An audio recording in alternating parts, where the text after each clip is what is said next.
नमस्कार, मैं हूं आपके साथ अंकिता पाल। बुलेटिन की शुरुआत करते हैं। शिमला स्थित गेटी थिएटर में the George institution for global health संस्था की ओर से आयोजित कार्यक्रम में लोक निर्माण और शहरी विकास मंत्री विक्रमादित्य सिंह के मुख्य अतिथि के रूप में शिरकत की है। इस अवसर पर उन्होंने अपने संबोधन में कहा कि शिमला शहर की खूबसूरती के लिए सफाई व्यवस्था को बनाए रखने में सफाई कर्मियों का बहुत बड़ा योगदान है। उन्होंने कहा कि बरसात और सर्दियों के दौरान जब लोग अपने घरों से बाहर नहीं निकल सकते हैं, उस समय सफाई कर्मचारी अपनी जिम्मेदारी को समझते हुए सफाई व्यवस्था को नियमित रूप से जारी रखते हैं।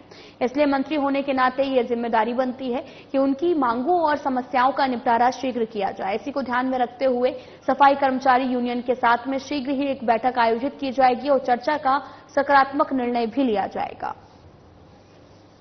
जो आप कर ही रहे हैं, इसको भी और कैसे सिंक्रोनाइज तरीके से किया जाए और इसके लिए जो हमारे लेटेस्ट प्लांट्स है, चाहे वेट गार्बेज है, ड्राई गार्बेज है, कैसे उसकी सेग्रीगेशन और बेटर तरीके से हो, उसमें जो लेटेस्ट टेक्नोलॉजीज, लेटेस्ट मशीन्स आज उपलब्ध है, क्योंकि हमें इन्वायरमेंट का भी उतना ही ख्याल रखना है। कम से कम जो हमारे बायोडिग्रेडेबल, नॉन बायोडिग्रेडेबल जो वेस्ट निकलता है, कैसे उसको हमने उसका मैक्सिमम यूटिलाइजेशन करना है, इन सब चीजों का भी उसमें ध्यान रखने की आवश्यकता है। तो निश्चित तौर से मैं आपको ये विश्वास दिलाना चाहता हूं कि हम शिमला शहर को हर तरीके से आगे ले जाना, विकास करवाना, मगर उसके साथ साथ जो उसमें स्टेक होल्डर्स है शिमला शहर का, जैसा मैंने कहा आपको कि आप सब बराबर के भागीदार हैं, और जब बराबर के भागीदार है तो जब आप इतनी जो है मुश्किल परिस्थितियों में हम सबका साथ दे रहे हैं, समाज को अच्छा बनाने में अपना योगदान दे रहे हैं, तो ये हमारा भी दायित्व बनता है, सरकार का भी दायित्व बनता है कि हम भी आपके बारे में पूरे तरीके से संवेदनशीलता से के साथ सोचें। और मैं आपको विश्वास दिलाता हूं कि हम जो भी आपके इश्यूज होंगे आने वाले समय में, हम बैठेंगे, उसके बारे में सकारात्मक चर्चा आदरणीय हमारे जो विधायक जी हैं शिमला शहर के, उनके साथ हमारे आदरणीय मेयर साहब है और एमसी कमिश्नर है, इनके सबके साथ बैठकर चर्चा करेंगे और जो उसमें बात करके मुख्यमंत्री जी से भी इस विषय में टेकअप करेंगे कि कैसे इसको और बेटर आने वाले समय में किया जा सकता है, उसमें हम अपना पूरा सहयोग देंगे। मुझे भी बताया गया, विधायक जी कह रहे अमेरिका में नेता प्रतिपक्ष राहुल गांधी के आरक्षण को लेकर दिए गए बयान को लेकर बीजेपी कांग्रेस पार्टी पर हमलावर है। बीजेपी अनुसूचित जाति मोर्चा के सोशल मीडिया के राष्ट्रीय प्रभारी अरिमा सोनकर ने शिमला में पत्रकार वार्ता कर राहुल गांधी पर निशाना साधा। उन्होंने कांग्रेस को संविधान और आरक्षण का विरोधी करार दिया। वहीं अरिमा सोनकर ने कहा कि राहुल गांधी अंतर्राष्ट्रीय मंच पर देश को अपमानित करने का काम करते हैं। राहुल विदेश की धरती पर कहते हैं कि सत्ता आने पर आरक्षण खत्म कर देंगे। अगर देश के नेता विपक्ष इस तरह की टिप्पणियां करेंगे तो आम जनता क्या सोचेगी। इसी के साथ उन्होंने कहा कि राहुल गांधी आरक्षण के बारे में क्या जानते हैं, वे तो प्रधानमंत्री के परिवार में पैदा हुए हैं। कांग्रेस पार्टी का इतिहास आरक्षण, दलित, पिछड़ा विरोधी रहा है। अमेरिका के वॉशिंगटन डीसी में इस देश के बड़े नेता, कांग्रेस के सांसद और संसद में नेता प्रतिपक्ष श्री राहुल गांधी जी ने वॉशिंगटन डीसी में आरक्षण पर आए सवाल पर जवाब दिया था कि अगर देश में फेयर प्ले होगा, मतलब न्याय संगत व्यवहार, तो हम आरक्षण समाप्त कर देंगे। बहुत चौंकाने या आश्चर्य करने वाले इसमें कोई भी विषय नहीं है, क्योंकि राहुल गांधी का एक इतिहास है। जब भी उनको कोई अंतर्राष्ट्रीय मंच मिलता है तो वो देश को अपमान करने का, देश के बारे में दुष्प्रचार करने का कोई भी मौका हाथ से जाने नहीं देते। उनकी कुंठा भी यही है कि लगातार 15 सालों से प्रयास कर रहे हैं कि देश में वो प्रधानमंत्री बन सके।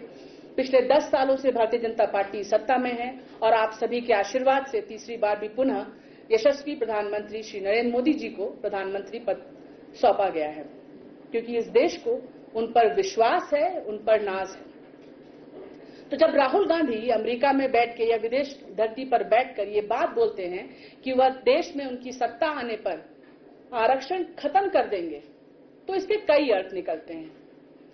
पहला ये कि देश ने कभी भी राहुल गांधी को या कांग्रेस पार्टी को अधिकार नहीं दिया कि वो देश से बाहर जाकर इस देश का दुष्प्रचार करे, उसके बारे में किसी भी प्रकार की नकारात्मक टिप्पणी करे। और ऐसा पहली बार नहीं हुआ है।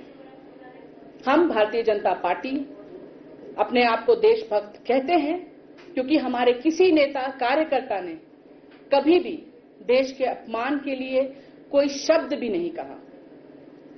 जब आप नेता होते हैं तो आप देश का मार्गदर्शन कर रहे होते हैं, नेतृत्व कर रहे होते हैं। अगर नेता ही देश के बारे में नकारात्मक टिप्पणियां करता रहेगा तो फिर यहां के आम जनमानस क्या सोचेंगे। आप नेता प्रतिपक्ष में है, कांग्रेस पार्टी और पूरा इंडिया अलायंस इस समय विपक्ष में है, तो आपके पास संवैधानिक अधिकार है कि आप भारतीय जनता पार्टी का विरोध करें, उसके खिलाफ प्रदर्शन करें, उसकी निंदा करें, या देश को सुधारने में, बेहतर करने में अगर कोई संशोधन कर सकते हैं उसके बारे में टिप्पणी करें, उसकी विवेचना करें, तो उसका हम स्वागत करते हैं।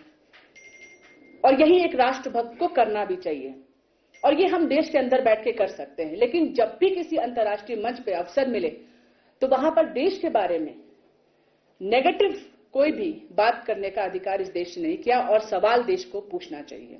दूसरी बात कि आरक्षण खत्म करने वाले हिमाचल प्रदेश विधानसभा उपाध्यक्ष विनय कुमार ने जिला सिरमौर के रेणुका जी में 11 से 15 नवंबर 2024 को आयोजित होने वाले अंतर्राष्ट्रीय श्री रेणुका जी मेले के सफल आयोजन के लिए श्री रेणुका जी विकास बोर्ड की बैठक की अध्यक्षता की है।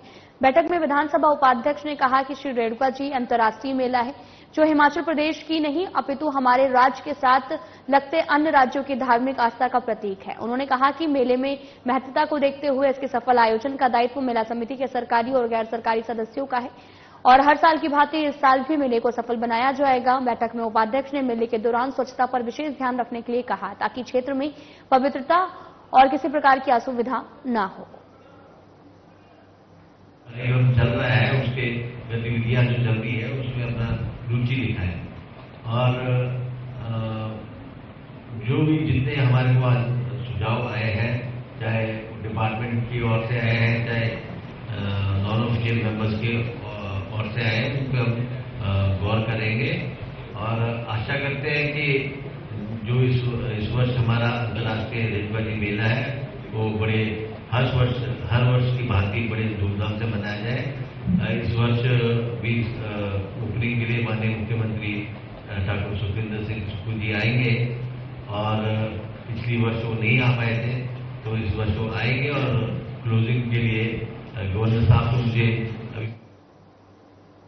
सोलन जिले के कुनिहार की रहने वाली 11 साल की बच्ची ने 131 पन्नों की एक पुस्तक लिखकर अन्य बच्चों के लिए प्रेरणा बन गई है। दरअसल लॉकडाउन के दौरान अब वेदांशी घर में रहती थी। उन्होंने अपने जीवन में होने वाली घटनाओं को एक डायरी पर लिखना आरंभ किया। उसी पर 131 पन्नों की किताब लिख डाली है, जिसका सोलन उपायुक्त मनमोहन शर्मा ने विमोचन किया है और वेदांशी को इस उपलब्धि पर बधाई दी है।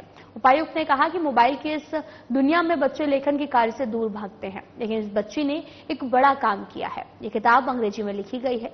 वहीं हमारे संवाददाता से बात करते हुए वेदांशी ने बताया कि जब वो लॉकडाउन में घर में रहती थी तो उन्होंने डायरी लिखना आरंभ किया, और आज उसी की बदौलत उनकी माए एक प्लास्टिक डायरी बुक लॉन्च हुई है। और इस दौरान वेदांशी ने कहा कि उसने इस किताब में अपना अनुभव को शेयर किया है। मैं 6th क्लास की स्टूडेंट हूँ। मैंने ये बुक लिखी है, माय एक प्लास्टिक डायरी। मैंने ये 8 इयर्स की एज में लिखी थी, शुरू में लॉकडाउन में लिखी थी, क्योंकि उस वक्त जो मेरी सिस्टर थी वो बहुत छोटी थी, तो मैं उसके साथ खेल भी नहीं पाती थी और मैं स्कूल भी नहीं जा पाती थी, तो घर में भी मैं बहुत ज़्यादा बोर हो जाती थी। तो मम्मा ने मेरे को डायरी गिफ्ट की और उसमें मोटिवेट किया लिखने को, और मैंने 8 to 11 डायरीज लिखी और फिर इसकी ये बुक बनी, माय एक प्लास्टिक डायरी। इसमें मैंने अपने इमोशंस जो भी मेरे इस एज में आए, एक्सपीरियंसेस, जैसे मेरे पापा की ट्रांसफरेबल जॉब है तो उसमें जितने एक्सपीरियंस आए अलग अलग स्टेशंस पर, जितने एक्सपीरियंस, मेरे फ्रेंड्स, उनके बारे में लिखा है मैंने। एनिमेज के भी लिखा है? हाँ जी, मैंने अपने एनिमेज के बारे में भी थोड़ा बहुत लिखा है, उनका नाम चेंज कर दिया है पर।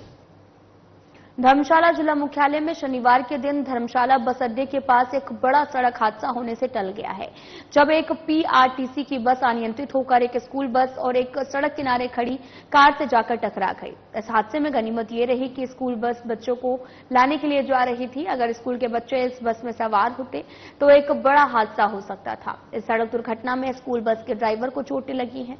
इसे उपचार के लिए स्थानीय लोगों की ओर से धर्मशाला के क्षेत्रीय चिकित्सालय लगा लिया गया है और जहां पर चालक को प्राथमिक उपचार देने में बाद में टांडा मेडिकल कॉलेज के लिए रेफर कर दिया गया। फिलहाल पुलिस ने मामला दर्ज कर छानबीन भी शुरू कर दी है।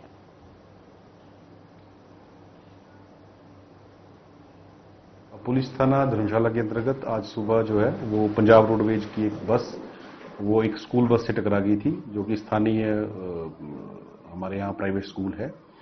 तो फॉर्चुनेटली उस टाइम कोई स्टूडेंट जो था उस स्कूल बस में नहीं था, तो उससे बचाव हो गया। परंतु टक्कर के बाद जो है बस नीचे की तरफ को खिसक गई थी और उसमें जो ड्राइवर है उसका स्कूल बस का उसको चोटें आई थी, जिसको हॉस्पिटल पहुंचाया गया और हॉस्पिटल से स्थानीय जोनल हॉस्पिटल धर्मशाला से उसको टांडा रेफर किया है। परंतु अभी हालत की स्थिर है और इसमें पुलिस ने जो है अभियोग पंजीकृत किया है पुलिस थाना धर्मशाला में और अभी उसमें फर्दर इन्वेस्टिगेशन कर रहे हैं। उसके कारणों का पता लगाया जा रहा है कि क्या किस वजह से जो है वो एक्सीडेंट हुआ है। परंतु अभी जो है सभी सेफ हैं और पुलिस जो है इसमें फर्दर छानबीन। फिलहाल इस वीडियो में इतना ही। नमस्कार।